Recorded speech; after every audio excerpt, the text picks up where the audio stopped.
नमस्कार, आप देख रहे हो HP का 1522, यानी कि चलने की बात करें तो ये कितना चला है वो भी आपको दिखा देते, फिर आगे ऑर्डर देना। एक ही पीस है, कम चला हुआ, बाकी ज़्यादा चला हुआ ही आता है। ये कंडीशन आप देख लो, प्रिंट भी अभी आएगा।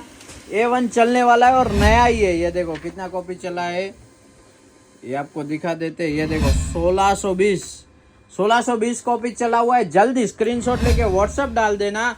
नया कुछ 25,000 का आता है। ये देखो A1 चलने वाला है, ब्रांड न्यू है। जल्दी स्क्रीनशॉट लो और व्हाट्सएप कर दो, लेट मत करो। ये देखो कॉपी निकाल के रखा हुआ है, ADF से लीगल हो जाएगा, ग्लास से A4 होएगा।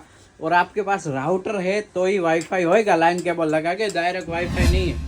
ये देखो चारों बाजू से कंडीशन भी दिखा देता हूँ आपको, तो जल्दी बुक करा लेना। और ये देखो अंदर से कंडीशन, और ये उसका कार्ट्रिज है। ये कार्ट्रिज रहता है, जो कार्ट्रिज में 1200 तक कॉपी निकल जाता है, 1500 तक। तो जल्दी स्क्रीनशॉट लेके व्हाट्सएप डालो, लेट मत करो, नहीं तो